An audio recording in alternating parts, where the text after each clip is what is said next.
Hello friends. Last video में मैंने जो क्वेश्चन समझाया था वो क्लास 11 का है, चैप्टर नंबर 3 जनरल का। एग्जाम्पल नंबर 3 हमने सॉल्व किया था।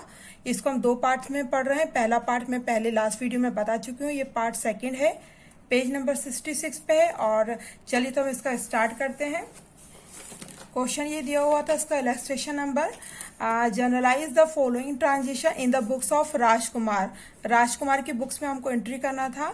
हमने 18 तक इसको सॉल्व कर लिया था, बाकी के क्वेश्चंस हम आगे ट्रांजिशन सॉल्व करेंगे। तो फॉर्मेट स्टार्ट करने से पहले यहाँ पे हमने लिखा है सोल्यूशन, और आपको भी एग्जाम में इसी तरीके से प्रेजेंट करना है। यहाँ पे लिखना है इन the books of Rajkumar grocery seller, जिसका नाम दिया उसका नाम लिखा जाएगा। यहाँ लिखा जाएगा जनरल, क्योंकि हम जनरल में ही एंट्री कर रहे हैं। इसका जो फॉर्मेट बनेगा वो बनेगा date, particulars, LF, debit amount rupees में, क्रेडिट अमाउंट रुपीज में। तो यहाँ तक आपको अच्छे से क्लियर हो गया होगा। ये 2019 का ट्रांजिशन है और अप्रैल 20, ये देखिए यहाँ पे 18 तक हमने कर लिया था। 20 का दिया है paid telephone charges ₹500 and taxi fare. Telephone charges कितना पे किया हुआ है? 500 का। और टैक्सी फेयर कितने का किया हुआ है? 200 का। जब हम कोई पेमेंट करते हैं तो हम उसको किस फॉर्म में करते हैं? कैश के फॉर्मेट में करते हैं।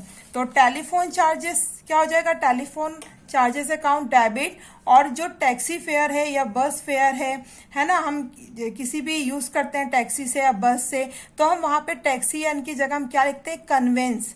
कन्वेंस आपको यहाँ पे शो करके लिखना है। तो हमारी एंट्री बनेगी telephone charges account debit, conveyance account debit. हम किस में पे करेंगे? हम कैश में पेमेंट कर रहे हैं, टू कैश अकाउंट। नरेशन क्या बनेगा? नरेशन करना लिखना कंपलसरी होता है। नरेशन हो जाएगा बीइंग पेड फॉर। अब हम जो भी क्वेश्चन में दिया होगा हम क्या पेमेंट कर रहे हैं? एक तो टेलीफोन का बिल पेमेंट कर रहे हैं, टेलीफोन चार्जेस, एंड और क्या पे कर रहे हैं हम? टैक्सी का पेमेंट कर रहे हैं, टैक्सी फेयर। जो क्वेश्चन में लिखा है हमको यहाँ पे लिख देना है। इसका अमाउंट कितना दिया हुआ है? टैक्सी का है 500, तो हम यहाँ लिख देंगे 500, और टैक्सी का है 200। टेलीफोन का 500 और टैक्सी का 200, तो टोटल कितना हो जाएगा? कैश में हम टोटल कितना पेमेंट करेंगे? 700 का। ठीक है। अगला क्वेश्चन है 22 के लिए। तो सबसे पहले हम डेट डाल देते हैं, अप्रैल 22। ट्रांजेक्शन दिया हुआ है पेड ट्रांसपोर्ट चार्जेस ₹5000 @5% GST। देखो इन्होंने क्या कर रहे हैं? ट्रांसपोर्ट चार्जेस पेमेंट कर रहे हैं 5000, और उस पर कितना परसेंट GST लगा रहे हैं? 5%। तो सबसे पहले हम जब ट्रांसपोर्ट पेमेंट करेंगे तो हम किस फॉर्म में करेंगे? कैश फॉर्म में। तो हमारी एंट्री क्या बन जाएगी? सिंपल वाली, ट्रांसपोर्ट चार्जेस अकाउंट डेबिट। ठीक है। लेकिन इसमें GST भी है, हम पेमेंट कर रहे हैं, तो हमको यहाँ पे क्या आ जाएगा? GST भी कैलकुलेट करना है। तो हमारी इस कंडीशन में हमारी एंट्री क्या बनेगी? हमारी एंट्री बनेगी transport charges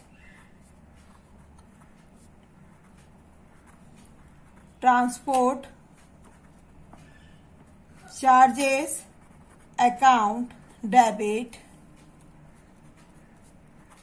input CGST account debit, input SGST account debit to cash account. अभी मैं आपको पूरी एंट्री अच्छे से समझाऊंगी भी, उसका कैलकुलेशन करना भी समझाऊंगी।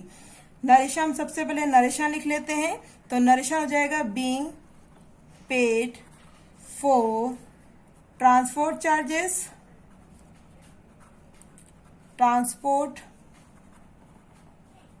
चार्जेस कितना रेट है? Eight the rate 5% GST। ठीक है, तो सबसे पहले यहाँ पे क्या लिखा हुआ है? ट्रांसपोर्ट चार्जेस कितना दिया हुआ है? 5000। तो मैं यहाँ सिंपल अभी 5000 लिख रही हूँ। अब मैं इसका आपको कैलकुलेशन करना बता रही हूँ। देखो एग्जाम में क्या है, यहाँ पे आप जब भी लिखेंगे पहले क्या लिखेंगे? Working note. ये जरूरी है, अच्छे से आपको बताना चाहिए एग्जाम में। तो हम यहाँ पे लिख रहे हैं, डेट हमारी क्या दी हुई है? अप्रैल 22। इसका हम वर्किंग नोट इस तरीके से डालेंगे। आपका जो ट्रांसपोर्ट चार्जेस है वो कितना है? 5000 का। ठीक है, इस पे उन्होंने GST कितनी दी हुई निकालने के लिए? GST दिया हुआ है 5%। मैंने पहले भी बोला था इसका आधा कर दो, यानी कि 5% का आधा क्या हो जाएगा? 2.5% CGST, और 2.5% आपका हो जाएगा SGST। C यानी कि central government central good service tax है, और ये हो जाएगा आपका स्टेट गुड सर्विस टैक्स। ठीक है, तो आपका अब निकलेगा, हम यहाँ पे अलग से निकाल के बता रहे हैं, सेंट्रल गुड्स सर्विस टैक्स कैसे निकलेगा? 5000 मल्टीप्लाई 2.5% का अपॉन में 100। यहाँ ये जो पॉइंट दिया है इसको हिंदी में दशमलव बोलते हैं। पॉइंट को हम यदि हटा देंगे इस तरीके से तो इसका एक जीरो नीचे आ जाएगा। ठीक, ये 3 जीरो से हम ये 3 जीरो कट कर देंगे। अब बचा क्या? 25 इंटू 5 125। ठीक है, मैं फिर से एक बार और बता रही हूं, ये सेंट्रल गवर्नमेंट है, ये स्टेट गवर्नमेंट का हमने S लिखा है, स्टेट गुड सर्विस टैक्स। हम यहाँ पे क्या करेंगे? Again 5000 multiply 2.5 1000। यहां से पॉइंट से हटाया, एक नीचे जीरो लग जाएगा, तीनों जीरो से तीनों जीरो कट जाएंगे, और 25 मल्टीप्लाई 5 तो 125। तो आपका जो GST आ रहा है वो कितना आ रहा है? 125। तो यहाँ पे मैंने यहाँ पे क्या लिख देंगे? GST आ जाएगा 125 टू कैश अकाउंट। क्रेडिट में टोटल अमाउंट कितना आ जाएगा? यह आ जाएगा 5 5 10 5 2 और 5250 फाइनली आपको पेमेंट करना है। आई होप यहाँ तक अच्छे से क्लियर हो गया होगा। GST मैंने आपको अलग से निकालना बताया है, बार बार बता रही हूँ, इसी तरीके से करना है। फाइनल अमाउंट आपको this one plus this one plus this one, ये आपका टोटल अमाउंट आ जाएगा 5250। ठीक है, अगला दिया हुआ है 24 के लिए। देखिए अगला दे रहे हैं 24 का दे रहे हैं, paid audit fees ₹5000 by cheque. क्या किस चीज से पे कर रहे हैं? चेक के थ्रू, यानी कि हमारी एंट्री क्या बन जाएगी? Audit fee account debit to bank. यहाँ क्वेश्चन में देना बैंक लिखा तो हम देना बैंक लिखेंगे, और आप चाहें तो बैंक वर्ड भी यूज कर सकते हैं, रॉन्ग नहीं होगा। क्योंकि क्वेश्चन में दिया हुआ इसलिए मैं यहाँ पे लिख दे रही हूँ। तो हमारा जो डेट दिया है वो है अप्रैल 24। यहाँ पे audit fees account debit to Dena bank. मैं देना बैंक क्यों वर्ड यूज कर रही हूँ, कैश वर्ड यूज क्यों नहीं कर रही हूँ? क्योंकि यहाँ पे चेक के थ्रू लिखा हुआ है। क्वेश्चन में क्या लिखा हुआ है कि हमने जो पेमेंट किया है वो चेक के थ्रू करा है। कितना किया है? 5000 डेबिट में आ जाएगा और 5000 हमारा क्रेडिट में आ जाएगा। और हम जो नरेशन लिख देंगे, सिंपल सा नरेशन आ जाएगा, बीइंग पेड फॉर ऑडिट फी। ठीक है, यहां तक आया? क्लियर हुआ? अगला ट्रांजेक्शन दिया है 26 का। 26 का दे रहे हैं, purchase furniture of ₹70,000 and amount paid by cheque at the rate 12% GST। देखो यहाँ पे क्या हो रहा है? फर्नीचर परचेस हो रहा है। तो हमारी जो नॉर्मल एंट्री बनती है वो बनती है furniture account debit to cash. ठीक है, हम 70,000 से लिख देते हैं, हमारी सिंपल एंट्री बनती है। लेकिन यहाँ पे पेमेंट हो रहा है तो चेक के थ्रू। ठीक है, चेक के थ्रू हो रहा है तो हमारी एंट्री क्या बन जाएगी? Purchase furniture account debit to bank. लेकिन इसमें आपको 12% का जीएसटी भी दिया हुआ है, तो हम इसका जीएसटी भी कैलकुलेट करेंगे। तो चलिए सबसे पहले हम एंट्री बनाते हैं। इसकी एंट्री बनेगी, आपका डेट दिया हुआ है 26, तो यहां हम सबसे पहले लिख लेंगे अप्रैल 26। ठीक है, आपकी एंट्री क्या बनेगी, पहला हो जाएगा फर्नीचर अकाउंट। हम क्या कर रहे हैं इस क्वेश्चन में, फर्नीचर परचेस कर रहे हैं, तो बन जाएगा फर्नीचर अकाउंट डेबिट। ठीक है, इसमें जीएसटी भी अपन दे रहे हैं, तो हमको यहाँ पे क्या करना है, इनपुट। मैं आपको लास्ट में अच्छे से और क्लियर करूंगी, अभी सिर्फ एंट्री देखिए क्या लिख रही हूं मैं, CGST account debit, input SGST account debit to Dena bank. आप चाहें तो बैंक वर्ड भी यूज कर सकते हैं, रॉन्ग नहीं होगा। हम नरेशन भी लिख देते हैं, being furniture purchase with 12% GST. ठीक है, देखिए यहाँ पे तो नॉर्मल एंट्री बनती है furniture account debit to cash account, लेकिन यहाँ पे चेक से पेमेंट किया है, इसलिए हम कैश वर्ड ना यूज करते हुए क्या लिख रहे हैं, देना बैंक, या आप सिर्फ बैंक वर्ड भी लिख सकते हैं। इस क्वेश्चन में 12% जीएसटी दी है, इसलिए हमने यहाँ पे एंट्री के बीच में क्या लिखा है, input GST account, input SGST. Input word क्यों यूज हो रहा है, इनपुट वर्ड इसलिए यूज हो रहा है क्योंकि हम इसमें परचेस कर रहे हैं। जब हम परचेस करते हैं और परचेस के साथ जीएसटी लगाना होता है तो हम इनपुट ही यूज करते हैं, और वैसे आउटपुट यूज होगा। ठीक है, यहाँ पे क्या हो रहा है, परचेस हो रहा है, फर्नीचर परचेस हो रहा है, इसलिए हम इनपुट जीएसटी और इनपुट एसजीएसटी यूज कर रहे हैं। सीजीएसटी मैं पहले भी बता चुकी हूँ, सेंटर है, सेंटर गवर्नमेंट को हम पेमेंट कर रहे हैं, ये स्टेट गवर्नमेंट को पेमेंट कर रहे हैं। ठीक है, तो अब हम यहाँ पे जब हम कैलकुलेशन करेंगे, तो कैलकुलेशन करने के लिए क्या इस क्वेश्चन में सबसे पहले दिया हुआ है, आपका 26 का हम यहाँ पे डेट डालेंगे, और आपको क्या दिया हुआ है, फर्नीचर। ठीक है, फर्नीचर हम इसमें क्या कर रहे हैं, परचेस कर रहे हैं। फर्नीचर आपका यहाँ पे फर्नीचर कितने का दिया हुआ है, 70,000 का दिया हुआ है। ठीक है, 70,000 पे हमको कितने का जीएसटी कितना निकालना है, इसमें जीएसटी निकालना है हमको 12% दिया हुआ है। ठीक है, अब हमको 12% का निकालना, तो जस्ट 12 का हाफ कितना होता है, एक तो 6% ठीक है, तो ये 6% क्या निकलेगा, सेंट्रल गवर्नमेंट के लिए और स्टेट गवर्नमेंट के लिए। ठीक है, तो हम यहाँ पे लिखेंगे सेंट्रल गवर्नमेंट का सेंट्रल गुड्स सर्विस टैक्स, ये आ जाएगा 70,000 का 6%। ठीक है, 2 जीरो से 2 जीरो कट गए, यहां मैंने 2 जीरो लगा दिए, और 7 6 42 होता है। ठीक है, ऐसे होता है आपका स्टेट गुड्स सर्विस टैक्स, ये स्टेट गवर्नमेंट का है 70,000 इंटू 6/100, सेम प्रोसेस में वैसे ही निकलेगा 4200, ये आपका निकल जाएगा दोनों का जीएसटी। आपका टोटल अमाउंट क्या हो जाएगा, फर्नीचर और सीएसटी एंड जीएसटी मिला के टोटल, तो ये आपका फाइनल अमाउंट कितना निकलेगा। यहाँ पे मैं आपको पहले फिल करके बताती हूँ। फर्नीचर हमारा कितने का था, 70,000 का।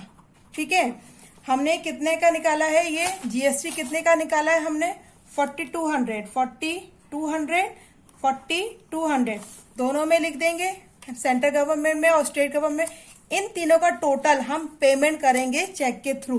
तो यहाँ पे हमारा आ जाएगा 78,400। ठीक है, मैं यहाँ वर्किंग नोट में भी डाल देंगे 78,400, ये हमारा फाइनल पेमेंट होगा। यहाँ तक अच्छे से क्लियर हो गया है। अगला 28 के लिए दिया हुआ transaction, sold motor car worth ₹1,00,000 at the rate 18% GST and sale proceed credited to our account. उसने क्या किया, अपने अकाउंट में पैसा जमा कर दिया, क्रेडिट कर दिया। ठीक है, तो मोटर कार वर्थ रुपीज कितने की सोल्ड करी है, 1,00,000 रुपए की। ठीक है, और 1,00,000 पे कितने का जीएसटी वगैरह लग रहा है, 18% का। तो सबसे पहले हम इसकी एंट्री बना लेते हैं। तो एंट्री बनाने के लिए सबसे पहले हम लिखेंगे अप्रैल 28 हम इसमें क्या कर रहे हैं, सबसे पहले 28 में हम क्या कर रहे हैं, इसमें सोल्ड मोटर कर रहे हैं ना, और जो पेमेंट है वो क्या कर रहे हैं, उसके अकाउंट में क्रेडिट हो रहा है।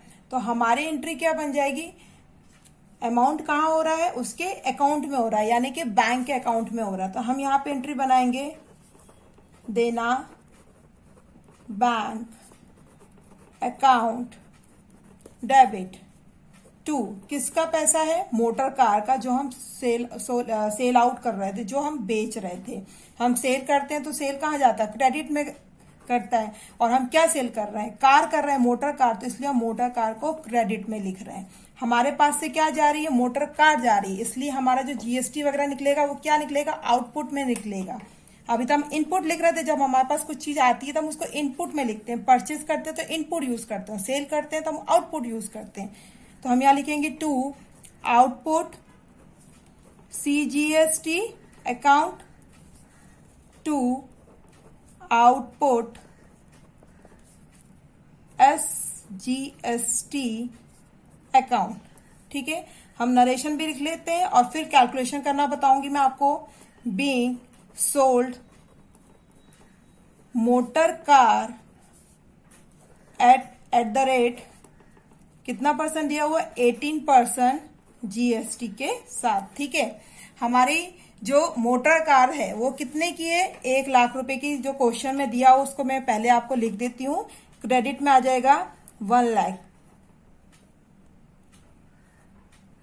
ठीक है, 5 जीरो आते हैं भाई 1,00,000 में। 1,00,000 हो गया।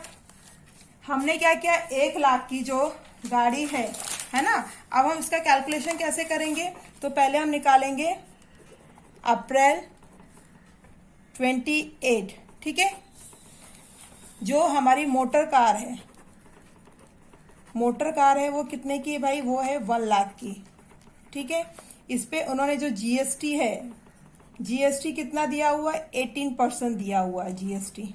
ठीक है, 18 है जीएसटी, तो इसका हाफ कितना हो जाएगा, 9% होता है ना, 18 का हाफ कर दो 9%। या तो आप ऐसा भी कर सकते हो, 18% निकाल दो 1,00,000 का, और जो आएगा उसका आधा आधा दोनों में लिख दो आप, सीजी सेंट्रल गवर्नमेंट में और स्टेट गवर्नमेंट में। और नहीं तो आप इस तरीके से करो, 2 तरीके के हैं मेथड निकालने का।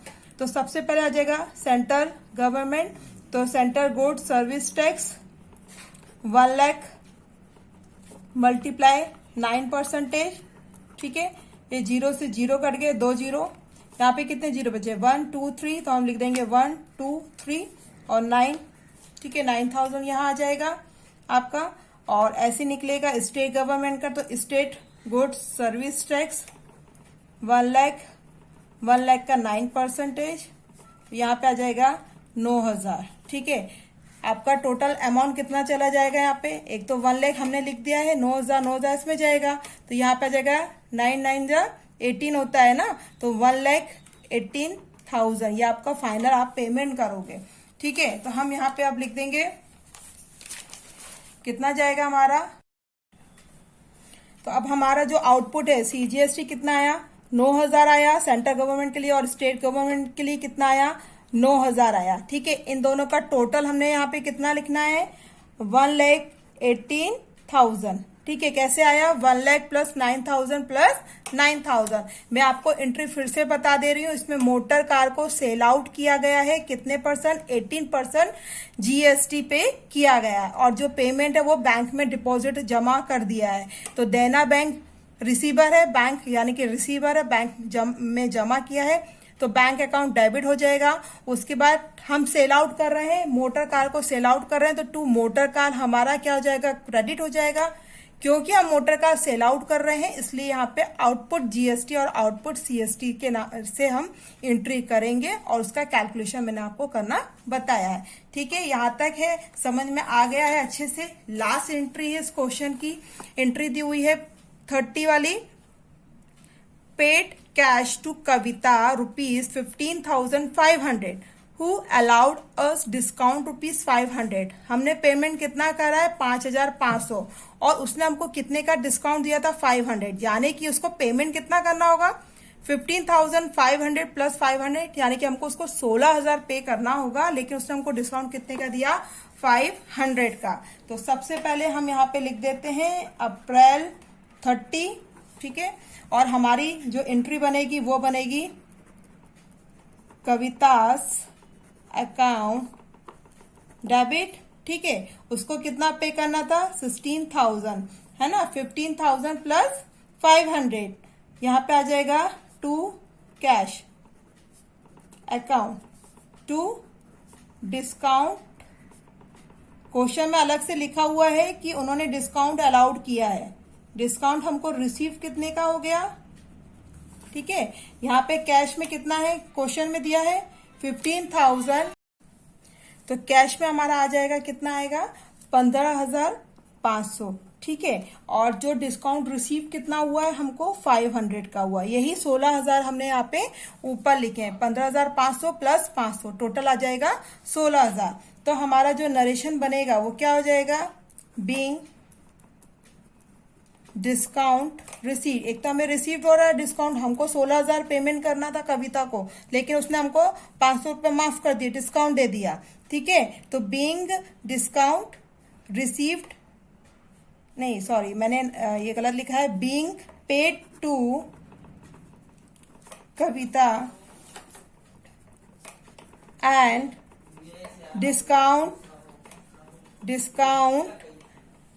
रिसीव्ड, ठीक है। यहां तक अच्छे से समझ में आ गया होगा आपको, यहां तक अच्छे से क्लियर समझ में आ गया होगा। और लास्ट में क्या करना है, जो भी ट्रांजेक्शन हमने किया था इन सबका डेबिट का टोटल और क्रेडिट का टोटल हमको यहाँ पे टोटल करना है। मैंने कैलकुलेटर पे टोटल किया है, यहाँ पे आ जाएगा 810200, 810200। दोनों साइड का टोटल करना कंपलसरी है। यहाँ डबल लाइन खींच देंगे और हम यहाँ पे लिख देंगे टोटल, ठीक है। बुक में आपका जो इलस्ट्रेशन दिया है, इसका जो अमाउंट है इन्होंने जो सॉल्व करके दिया है वो गलत है। आप यहाँ पे देख सकते हैं टोटल लिखा है 860200, ये रॉन्ग है क्योंकि स्टार्टिंग में जो इन्होंने यहाँ पे इलस्ट्रेशन किया था ना, ये अमाउंट इन्होंने यहाँ पे गलत लिखे हुए हैं। मैंने आपको अच्छे से सॉल्व करके बताया है, और सारा आप भी एक बार टोटल कर लीजिएगा अच्छे से, और दोनों साइड का टोटल किया जाता है। तो चलिए, आज ये हमारा एग्जाम्पल नंबर 3 कंप्लीट हो चुका है, जिसको मैंने पार्ट 1 और पार्ट 2 में आपको वीडियो को अपलोड किया है। आप पार्ट 2 है आज, इसका जो एंडिंग किया है। आप जो भी मेरे चैनल को फर्स्ट टाइम देख रहे होंगे और पार्ट 1 यदि देखना है तो वीडियो में आप जाके देख सकते हैं, चैनल पे जाके। आपको ये मेरा पढ़ाने का तरीका कैसा लगा, और इस क्वेश्चन से रिलेटेड यदि कोई भी क्वेश्चन हो तो आप कमेंट्स में सेक्शन में कमेंट्स करके मुझसे पूछ सकते हैं, मैं जरूर आंसर दूंगी आपको। तो और जो भी मेरे चैनल को फर्स्ट टाइम देख रहे हैं, प्लीज मेरे चैनल को सब्सक्राइब जरूर कीजिएगा, इससे मुझे मोटिवेशन मिलेगा। तो चलिए मिलते हैं अगले नए वीडियो में एग्जाम्पल नंबर 4 के साथ। Thank you friends.